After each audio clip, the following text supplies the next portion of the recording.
नाजरीन तुसीं वेख रहे हो पंजाबी दुनिया उत्ते मैं तुहाडा मेज़बान विरम जी अपने एक नए प्रोग्राम के नाल तुहाडी खिदमत च हाज़र हाँ। मेरा यह प्रोग्राम मंडी बौलदीन दी आवाम के नाँ है। कल मेरी पुलिस के कप्तान जनाब साजिद खोखर होरां नाल मुलाकात हुई तो जदों उन्हां नाल गलबात हुई तो उन्हां दे विचार दा मैनूं पता लगा तो दिल किया कि यह तुहाडे नाल साझा किया जाए। तो मैं अज अपने इस प्रोग्राम च जनाब साजिद खोखर होरां दा जिक्र करांगा। साजिद खोखर होरी जिहड़े साडे मंडी बौलदीन पुलिस के नवे कप्तान आए ने, उन्होंने जदों असीं मिले तो उन्होंने करीब तो वेख्या तो उन्होंने दी अखां दे विच एक अजीब जी चमक आई और वो चमक एक गल दसदी पई सी कि वो इंशाअल्लाह मंडी बौलदीन दे आवाम नूं मंडी बौलदीन दे आवाम दी राखी विच कोई भी कसर पिछे नहीं छड्डणगे। जिहड़ी भी कोई जायज़ गल उन्हां दे सामने आ जाए वो एक मिनट लाते हैं, वो कारा नहीं करते, ना ही वो इस गल के उत्ते सोचते हैं कि मेरा मतलब मैं किसी तो पूछ लवां सूरत हाल की है। तो जदों उन्होंने लगता है ना कि यह बंदा कोई मेरे नाल ठीक पे गल करता है तो उस वेले उहदे ते आर्डर करते हैं। मैं साजिद खोखर साहब नाल एक गल की, मैं उन्होंने आख्या कि लिंक कादराबाद नहर ते सैफन दे कोलों जिहड़ा एक रोड जाता है चेरियां वाले नूं नाले आठाटे नूं, ये इलाका बनता थाना सदर का। इस इलाके दे ये जिहड़ा इलाका है यह डाकुआं दे वास्ते एक बड़ी महफूज जगह है। इत्थे ढेर सारिया वारदात हो चुकी ने, जिथे लोग लुटीते ने उत्थे एक दो जाना भी जाया हुई ने। कोई एक साल पहला चक फतेह शाह दे एक बच्चा जिहड़ा रात न अपनी मजदूरी करके वापस आ रहा सी, नामे दा शिराज सी, चढ़दी हुई जवानी सी, ते डाकुआ ने इनू सैफन दे नाल रोकिया, रोक के इहदे बोझे की तलाशी लई। जो कुछ उहदे बोझे विच सी, जो उन्हें कमाया सी वह भी ले लिया, उसका मोबाइल भी ले लिया और तो मोटरसाइकिल भी खो लिया। तो जिस वेले वो जान लगे तो उन्हें जाती बारी फैर कर गए, जिहदे नाल मौके उत्ते ही दम तोड़ गया। शिराज की मौत जी कई दिन तो लोगों को बड़ी याद रही।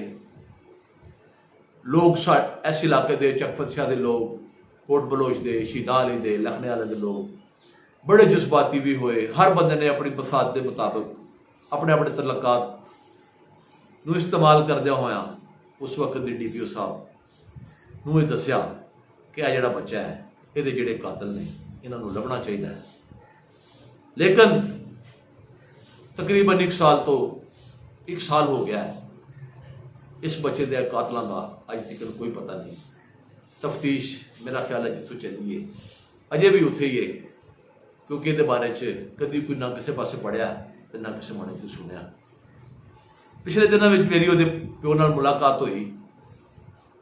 अलियास गोंदल जिहड़ा है इसका तलक चक फतेह शाह तो है, तो ये चौधरी बैलक का बच्चा, बैलक का पोतरा है।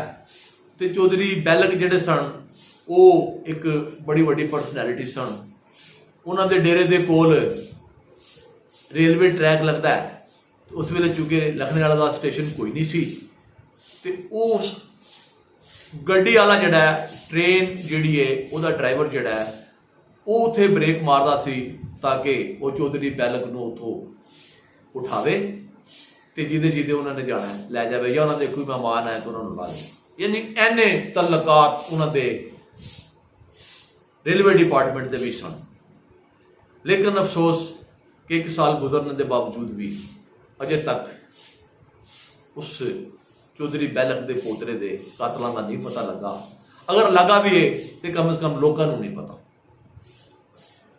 मैं जो कल साजिद खोखर साहब नूं मिलिया तो उन्होंने जी चमक सी ना, उन्होंने जिहड़े विचार सन, उन्होंने जी गलबात सी, उन्हें तो लगता सी कि हार वो छुपे और वो मामलात जिहड़े अजे तक पेंडिंग ने ਜਿਹੜੇ ਜੇ ਤੀਕਣ ਪੁਲਿਸ ਦੀ ਉਹ ਕ੍ਰਿਮੀਨਲ ਜਿਹੜੇ ਪੁਲਿਸ ਦੀ ਦਸਤਰਸ ਤੋਂ ਬਾਹਰ ਨੇ, ਇਨਸ਼ਾਅੱਲਾ ਇਹ ਹੁਣ ਉਹ ਸਾਰੇ ਜਿਹੜੇ ਮੁਕੱਦਮੇ ਨੇ, ਉਹ ਜਿਹੜੀਆਂ ਸਾਰੀਆਂ ਜਿਹੜੀਆਂ ਫੈਲਾਂ ਜਿਹੜੇ ਤੀਕਣ ਪੈਂਡਿੰਗ ਪਈਆਂ ਨੇ, ਮੇਰਾ ਖਿਆਲ ਕਹਿੰਦਾ ਹੈ ਕਿ ਸਾਜਿਦ ਖੋਖਰ ਦੇ ਇਸ ਦੌਰ ਦੇ ਵਿੱਚ ਸ਼ਾਇਦ ਉਹਨਾਂ 'ਤੇ ਕੰਮ ਹੋਵੇ। ਇਹ ਆਪਣੀ ਜਜਮੈਂਟ ਹੁੰਦੀ ਹੈ।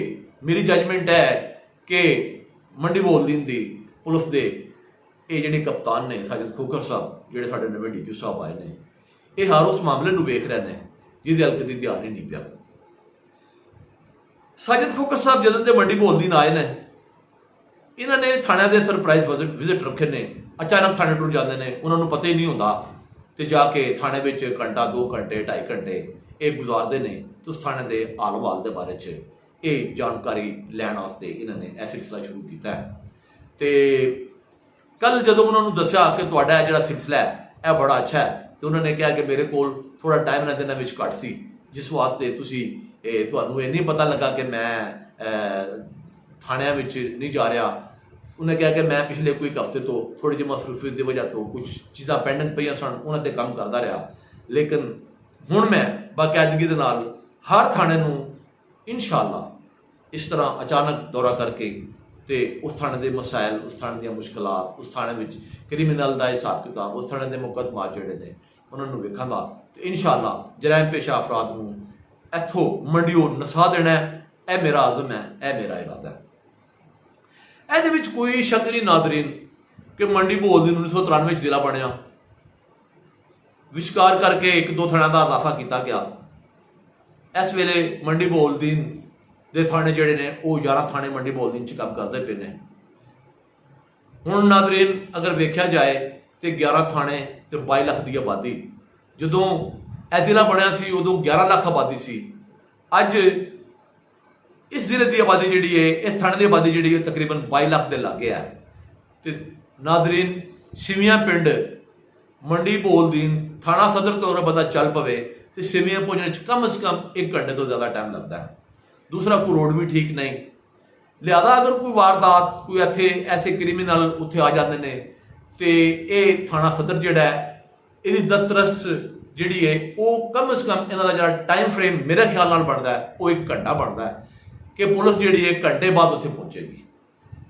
ਤੇ ਜਦੋਂ ਇਹ ਸਵਾਲ ਵੀ ਉਹਨਾਂ ਅੱਗੇ ਰੱਖਿਆ ਗਿਆ ਤੇ ਉਹਨਾਂ ਆਖਿਆ ਕਿ ਇਸ ਦਾ ਮੈਨੂੰ ਪਤਾ ਹੈ, ਮੈਂ ਆਉਂਦਿਆਂ ਸਾਰ ਸਭ ਤੋਂ ਪਹਿਲੇ ਇਸ ਚੀਜ਼ ਵੱਲ ਧਿਆਨ ਦਿੱਤਾ ਹੈ ਤੇ ਮੈਂ ਮੰਡੀ ਬੋਲਦੀਨ ਵਾਸਤੇ ਕੋਈ 5 ਥਾਣੇ ਨਵੇਂ ਜਿਹੜੇ ਨੇ ਉਹਦੀ ਸਾਡੀ ਕੋਈ ਐਸਾ ਕੋਈ ਪ੍ਰੋਗਰਾਮ ਬਣਾਇਆ, ਕੋਈ ਵੰਡ ਵਿਤਰ ਕੀਤੀ ਹੈ ਕਿ ਅਸੀਂ ਕਿਸ ਤਰ੍ਹਾਂ ਕਰਕੇ ਥਾਣੇ ਲੈਣੇ ਨੇ। ਉਹਦੇ ਜਿਹੜਾ ਨਾਲ ਸਾਡਾ ਕਾਗਜ਼ੀ ਵਰਕ ਜਿਹੜਾ ਹੈ, ਪੇਪਰ ਵਰਕ, ਅਸੀਂ ਉਹਦੇ 'ਤੇ ਕੰਮ ਤਕਰੀਬਨ ਕਰ ਚੁੱਕੇ ਹਾਂ ਔਰ ਇਨਸ਼ਾਅੱਲਾ ਗੌਰਮੈਂਟ ਜਿਹੜੀ ਹੈ ਸਾਨੂੰ ਬੜੀ ਜਲਦੀ ਇੱਥੇ ਮੰਡੀ ਬੋਲਦੀਨ 'ਚ ਥਾਣੇ ਜਿਹੜੇ ਨੇ ਇਹ ਬਣਾਉਣ ਦੀ, ਥਾਣੇ ਮੰਡੀ ਬੋਲਦੀਨ 'ਚ ਬਣਾ ਦੇਣਗੇ। ਨਾਜ਼ਰੀਨ ਸਾਡੀ ਇਹ ਖੁਸ਼ਕਿਸਮਤੀ ਹੈ ਕਿ ਜਿਸ ਦਿਨ ਦੇ ਇੰਸਪੈਕਟਰ ਜਨਰਲ ਪੁਲਿਸ ਜਨਾਬ ਇਨਾਮ ਗਨੀ ਹੋਰੀ ਤਸ਼ਰੀਫ ਲਿਆਏ ਨੇ, ਉਸ ਦਿਨ ਤੋਂ ਉਹਨਾਂ ਨੇ ਪੁਲਿਸ ਦੇ ਨਿਜ਼ਾਮ ਦੇ ਵਿੱਚ ਕੁਝ ਰਿਫਾਰਮਸ ਕੀਤੀਆਂ ਨੇ, ਕੁਝ ਐਸੀਆਂ ਮਸਬਤ ਤਬਦੀਲੀਆਂ ਕੀਤੀਆਂ ਨੇ ਜਿਹਦੇ ਨਾਲ ਪੁਲਿਸ ਤੇ ਆਵਾਮ ਵਿੱਚ ਰਾਬਤਾ ਵਧੇਗਾ, ਦੋਸਤੀਆਂ ਬਣਨਗੀਆਂ। ਜਦੋਂ ਦੋਸਤੀਆਂ ਹੋਣਗੀਆਂ ਤੇ ਫਿਰ ਜ਼ਾਹਿਰ ਹੈ ਜਰਾਇਮ ਪੇਸ਼ਾ ਲੋਕਾਂ ਦੀ ਹੌਸਲਾ ਸ਼ਿਕਨੀ ਹੋਏਗੀ। ਅਗਰ ਜਰਾਇਮ ਪੇਸ਼ਾ ਲੋਕਾਂ ਦੀ ਹੌਸਲਾ ਸ਼ਿਕਨੀ ਹੋਈ ਤੇ ਵਾਰਦਾਤਾਂ ਨਹੀਂ ਹੋਣਗੀਆਂ। ਪਿਛਲੇ ਕੁਝ ਅਰਸੇ ਤੋਂ ਮੰਡੀ ਬੋਲਦੀਨ ਜਿਹੜਾ ਹੈ ਇਹ ਕੋਈ ਇੱਥੇ ਚੁੱਕੇ ਖਾਨਦਾਨੀ ਦੁਸ਼ਮਣੀਆਂ ਵੀ ਨੇ, ਇੱਥੇ ਕਈ ਹੋਰ ਫੈਕਟਰ ਵੀ ਨੇ, ਮਾਮੂਲੀ ਗੱਲਾਂ ਉੱਤੋਂ ਲੋਕ ਜਿਹੜੇ ਇੱਕ ਦੂਜੇ ਨੂੰ ਮਾਰ ਦਿੰਦੇ ਨੇ। ਤੇ ਇਹਦੇ ਵਿੱਚ ਪੁਲਿਸ ਦਾ ਕਸੂਰ ਮੇਰਾ ਖਿਆਲ ਕਹਿੰਦਾ ਹੈ ਨਹੀਂ ਬਣਦਾ।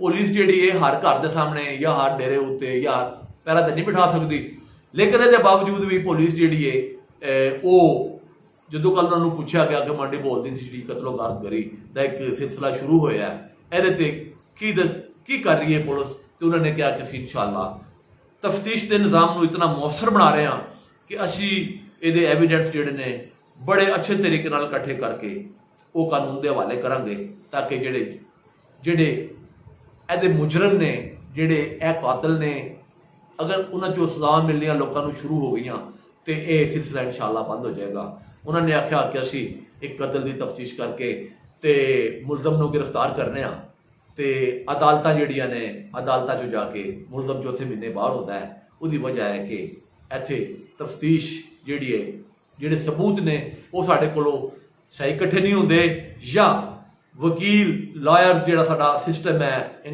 ਜੱਜਿਸ ਦਾ ਜਿਹੜਾ ਅਦਲੀਆ ਦਾ ਸਿਸਟਮ ਹੈ ਉਹਦੇ ਵਿੱਚ ਜਿਹੜਾ ਇਤਨੇ ਉਹਨਾਂ ਨੇ ਉਹਦੇ ਵਿੱਚ ਇਹਨਾਂ ਲੋਕਾਂ ਵਾਸਤੇ ਕੁਝ ਆਸਾਨੀਆਂ ਨੇ। ਅਗਰ ਵਕੀਲ ਸਾਹਿਬ ਜਿਹੜੇ ਨੇ ਉਹ ਕੋਸ਼ਿਸ਼ ਕਰ ਲੈਣ ਤੇ ਉਹ ਬੰਦੇ ਨੂੰ ਛੁਡਵਾ ਹੀ ਲੈਂਦੇ ਨੇ। ਉਹਨਾਂ ਨੇ ਕਿਹਾ ਕਿ ਮੈਂ ਇਸ ਸਿਲਸਿਲੇ ਵਿੱਚ ਸੈਸ਼ਨ ਜੱਜ ਸਾਹਿਬ ਨਾਲ ਵੀ ਮੁਲਾਕਾਤ ਕਰਕੇ ਉਹਨਾਂ ਨੇ ਵੀ ਇਸ ਤਰ੍ਹਾਂ ਦੀ ਸੂਰਤ ਹਾਲ ਤੋਂ ਆਗਾਹ ਕੀਤਾ ਹੈ। ਉਮੀਦ ਹੈ ਕਿ ਇਹਦੇ 'ਚ ਵੀ ਕੋਈ ਬਿਹਤਰੀ ਆਏਗੀ। ਨਾਜ਼ਰੀਨ, ਇੱਥੇ ਲੈਣੇ ਆ ਛੋਟੀ ਜਿਹੀ ਬ੍ਰੇਕ ਤੇ ਬ੍ਰੇਕ ਤੋਂ ਬਾਅਦ ਦੁਬਾਰਾ ਆਉਂਦੇ